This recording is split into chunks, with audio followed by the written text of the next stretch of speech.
వరంగల్ ప్రజల ఇలవేల్పోయినటువంటి శ్రీ భద్రకాళి మాతా సన్నిధిలో దేవీ మాలలు ధరించి ప్రతిమ ఊరేగింపు డప్పు చప్పుళ్లతో భక్తి పాటల నడుమ బట్టల బజార్ ప్రధాన రహదారి నుండి రామన్నపేట వరకు ఊరేగింపు ప్రతి ఏడాది జరుగుతుంది.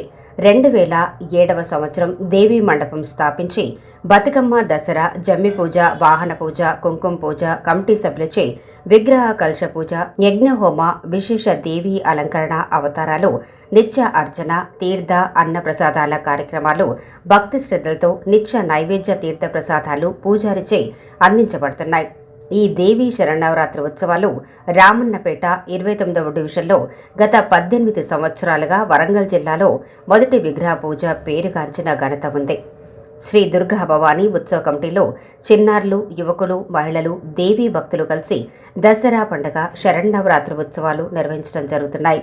ఈ కార్యక్రమాల్లో ప్రధాన కార్యవర్గ సభ్యుడు మంత్రి చాణక్య, కేశరాజు విజయ్, తోమల శివశంకర్, ఇప్పకాయల ప్రశాంత్, పిల్లి తరుణ్ రాజ్, దుర్గమ్మవారి పూజారి, డుబ్బుల దుర్గా ప్రసాద్, దామెర విజయ్ గాంధీ, మందా నిఖిల్, పిల్లి పునీత్, సాంబారి వరుణ్, దరిపెల్లి పృథ్వీ, చాగంటి దిలీప్, రావులపల్లి విజయ్, సునీల్, చెట్టి అజయ్, విజయ్, ఊదెల శ్రవణ్, వరగంటి రవీందర్ పాల్గొంటున్నారు.